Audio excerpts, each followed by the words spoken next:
How's it going, everyone? Pitmarthroy here, and welcome back to Stardew Valley here on Fantasy Farm. Hopefully you enjoyed the last episode and sort of how that format is going to change moving forward. Fingers crossed that it went over well. Now the winter's over, we've got a lot of productive weather to look forward to. Yeah. So, in the last episode, which was last week, thank you, Pierre, we got a fair bit done. We got our crops going. As you can see, the potatoes are very much ready now. We didn't really make a lot of money, but the focus was less on making the money and more just getting a bunch of stuff done. And so overall, I'd say we accomplished that. I think things went well on that front. So, as we head towards our next big goal, which is primarily getting the next obelisk statue done, which will need 1,000,000 gold, 10... Sorry, I'm blanking here. 10 coconuts, 10 cactus fruit, because this is for the desert, remember, and 20 iridium bars. We're going to continue our usual here with getting things harvested and doing our routines. But of course, as today is the first day in the week, we also, more importantly, have the next special order and key quests available. So with any luck, and it would be nice to have a little bit of good luck on those, with any luck, they will, in fact, be ready. And hopefully we'll have a good set for both, so that we're able to make a good bit of progress. I'm so tempted to just sell these, by the way. You have no idea how tempted I am to sell them. I probably will end up selling them at some point. But for now, that's another job for another day. So I'm going to go ahead and show off my routine, because, again, you're not going to get to see that too terribly often, but nothing really has changed here as a whole. It's more of the same, essentially. I do want to point out, though, just as a reminder, I've mentioned this in episodes before, but one of the things we do need to focus on is shipping 15 of each crop. And I believe it is referring to this right here, so you can check and see, like, oh, I haven't shipped enough daffodils, enough leeks, etc. So I am going to start focusing on this. I've been doing it with the crops already. So, like, for example, I got a bunch of potatoes. I've shipped enough potatoes. Have I shipped enough of these? 35. Okay, good.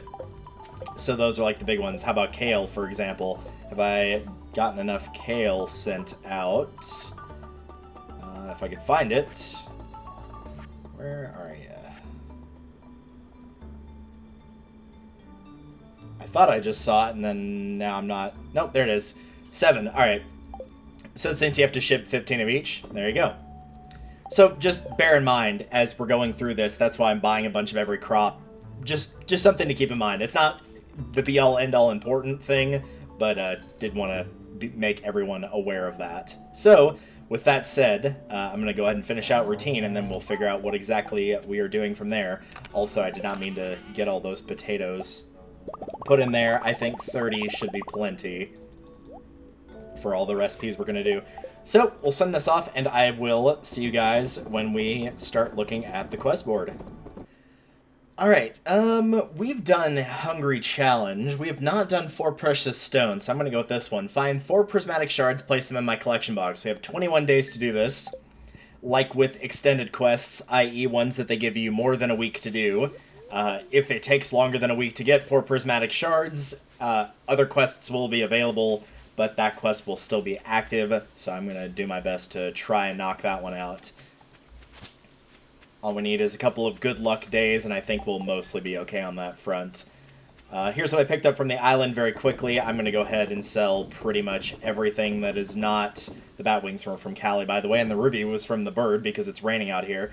But I'm going to sell everything that is either a high quality or not some of the crops that I want to hang on to. So, with all that sold, let's go ahead and check the remaining boards. Oh, that's not a... Thought that was a normal quality starfruit, my bad. Let's go check the other board and see what's available there as well. And then once we've got both of those, we'll check and see precisely what we've got going on for the day. It's at this point I should mention we've actually done all the quests on the special orders board. I know this now because looking at the recipes and including the one that the second wizard quest gives, the mini obelisk, is something that we already have, so at some point, apparently we picked up the ectoplasm and I just completely forgot about it. That said, for the special orders, I did choose the 24 egg omelet as it's easy to passively do and that would be some extra income for us. After buying some more seeds, smelting some more bars, and planting all the parsnips that I'd just gotten, I found my newest dinosaur had hatched, so I named her Smolder. Once another round of cheese and mayo was put in the bin, I headed to the ocean to fish, partially for the sardine quest and partially just for money as a whole. Sardines stopped showing up after 7 p.m., so not much luck here on that front, but I did manage to get another golden animal cracker. Once 10:40 p.m. hit, I took a trip to the dwarf to buy 60 megabombs for the upcoming key quest, knowing they'd come in handy and that I'd rather give up money over materials right now.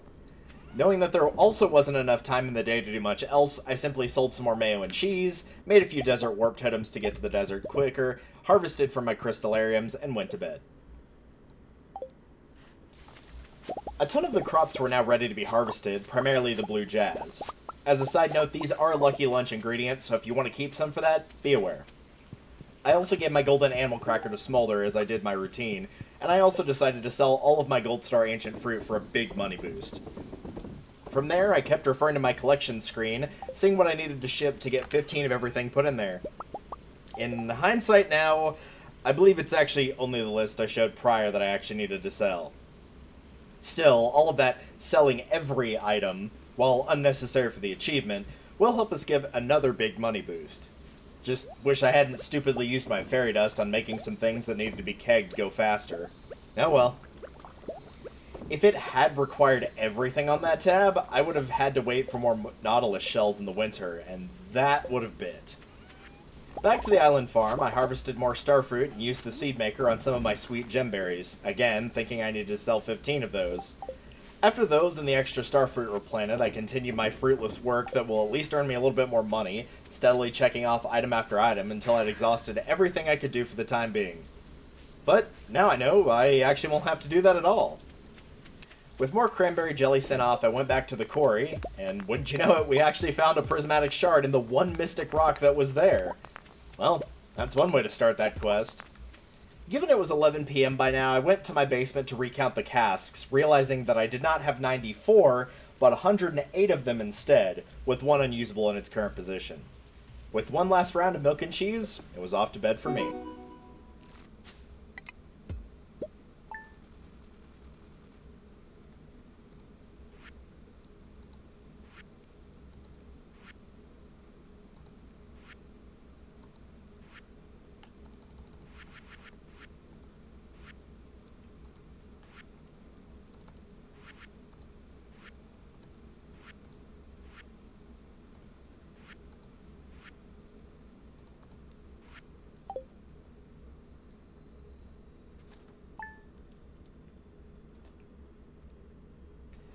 The achievement of polyculture now complete of selling 15 of each of those items, I began the day harvesting garlic and apparently forgetting that I had literally just gotten that achievement.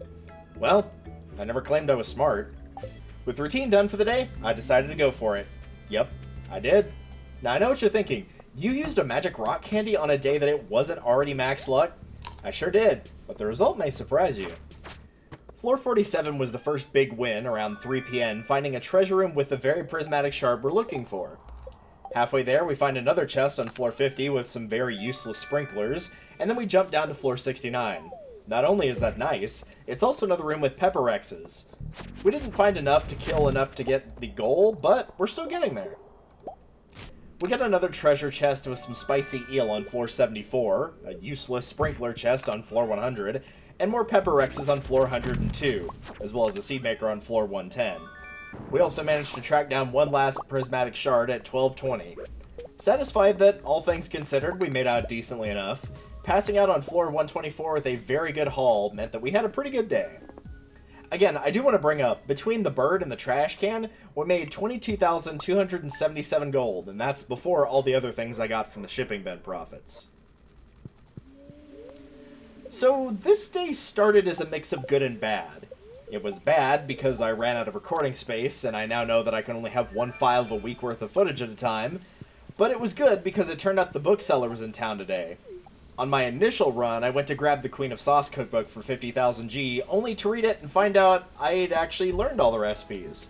So, by being forced to start the day over, I actually saved myself a hefty chunk of change. Now in the actual day 4, we get all the eggs necessary for Gus's quest. I just took a single stack of 24 eggs since it was easier. Routine done, I swing by the island to grab some coconuts for the obelisk and to drop off the 3 prismatic shards since I'm already there. After that, I'm heading to the dwarf to buy more mega bombs and to the saloon to drop off the eggs. Yep, we're going back. Yep, it's not a max luck day. And yet again, the result may surprise you. Floor 25 gives us the last Pepper Rex we needed to complete the Monster Slayer goal, and thus unofficially earning the title of Monster Slayer Hero. 24 floors later, we managed to unearth the 4th and final prismatic shard needed, so our quest is as good as done. We'll still be back here during the Desert Festival, but now those won't be nearly as big of a priority. Oh, and also, we totally ended up with 2 more prismatic shards on top of that. One on floor 83 and another on 104. Yep, literally did 75% of the quest in a single day. There was also some life elixirs in the floor 100 chest, more useful than the sprinklers at least. This time I actually did bother to leave at 1 AM since my goal was done. Pretty much all the gemstones were sold aside from the jades, the quartz, and the frozen tears, and the prismatic shards of course, and because it's me, one last round of mayo and cheese for the road.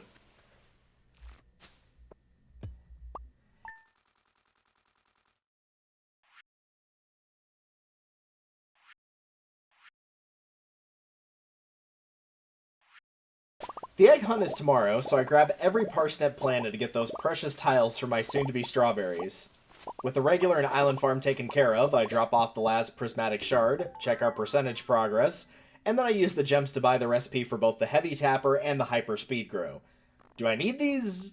Not really, but we will have to craft every item in the game, so at some point we will need them at least once. Selling everything to Pierre physically and cashing in my prize ticket for a plant, I'm once again let down by the traveling merchant. I instead grab a picture of Sebastian, and these portraits are something you can get from any bachelor, bachelorette, or Krobus if you've got 14 hearts with them. Forgetting what I was doing apparently, and just instead making more preserves jars and getting more cranberry jelly done, we steadily make a bit more progress in filling up that shed. I then decide to sell off some of my extra weapons, but actually before I can get there, we get this cute little scene with Sebastian capturing an injured frog so that he can nurse it back to health. This event occurs at 14 hearts with him on a rainy day in the mountain, sometime between 6 AM and 7 PM.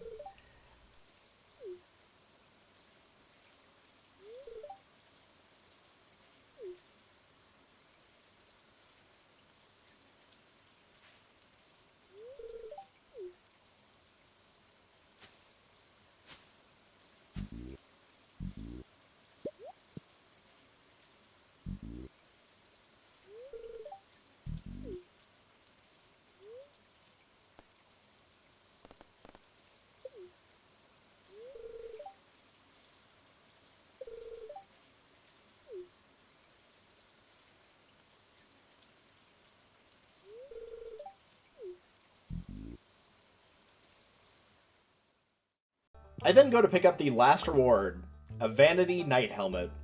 Well, I did tell you it wasn't worth it. I also find out my best level 17 sword is worth a pathetic 850 gold? What? The Neptune's Glaive, which is pretty good for even mid-game and arguably semi-late game, is only 600 gold less than the Ultimate Sword? Either way, the extra weapons are sold off.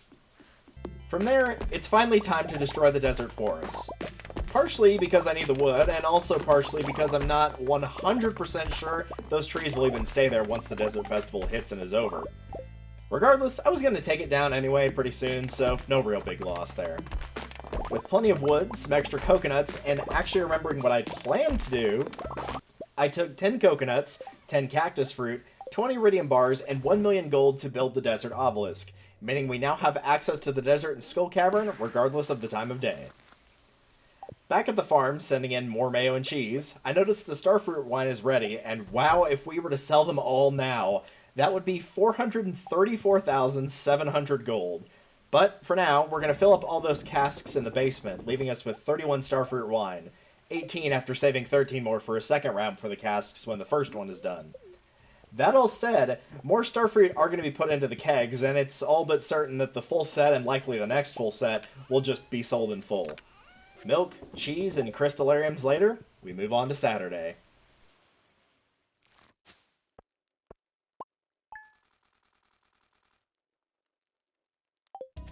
The Egg Festival is here, and that means that time is of the essence.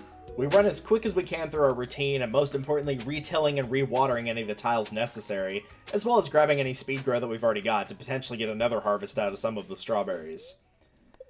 With the power of the farm computer letting us know exactly how many seeds to buy at 470, and managing to get to the event 20 minutes before it ended, we had a few more lines of dialogue from Leo and Ked, since they are newer to the valley, and then head right on to the egg hunt.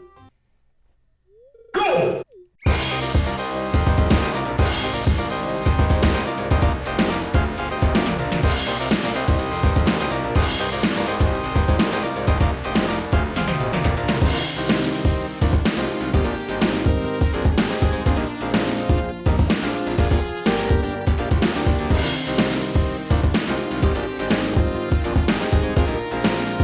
We won. Also, Vince, honey, that's...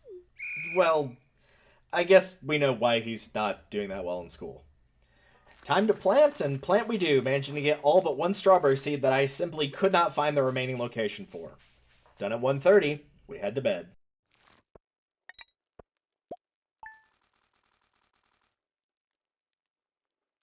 The cauliflower are already a day late, but we've got some leftover seeds to fill those gaps. Of course, the Desert Festival will be tomorrow, but for now, we've spent some time talking to Sebastian about the frog he found, which will happen the day after the last scene that you got, anytime between 6:20 a.m. to 7 p.m. No choices here or in that last scene will affect your friendship with him, by the way.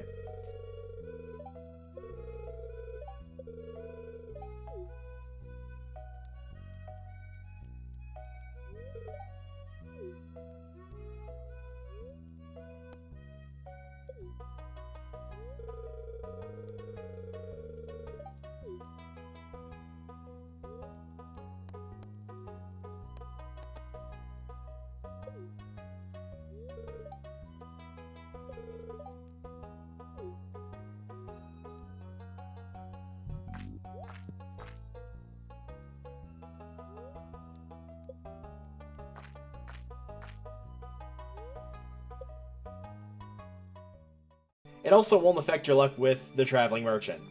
Ugh. Taking use of both farm computers to see the necessary amount of seeds for both the valley and the island after it's tilled, I pick up some starfruit from the desert as well as knock down more fully grown trees. And finally remember to trade my jades in for the staircases since it's Sunday. They will be very, very handy for that festival. Since starfruit won't work on the valley farm, cauliflower it is. Less things to keep an eye on during the festival. Sandy also wanted an iron bar, so it's back out to take another trip to bring that to her too. With that desert obelisk, I could plant the starfruit first and still get there without Pam needing to drive me. The obelisks are expensive, but at least in terms of the two we've got, man are they nice to have at times like these.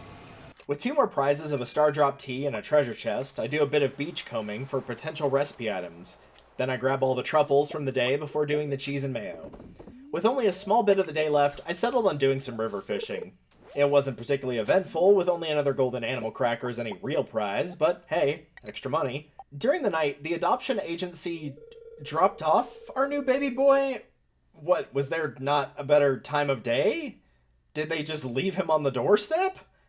The asshats aside, I decided to name him Rio. Luckily, since he's a newborn, he won't remember me ditching him almost immediately in his first 3 days here so that his daddy can go make money and calico eggs at the Desert Festival. And that is it for week 2 of year 3. We got a quest done, have over 6.5 million gold made total, and we've now got our first kid. So, next time on Stardew Valley, it's off to the Desert Festival, and also potentially a new key quest. Thank you all for watching, and I will see you all in the next one. Later.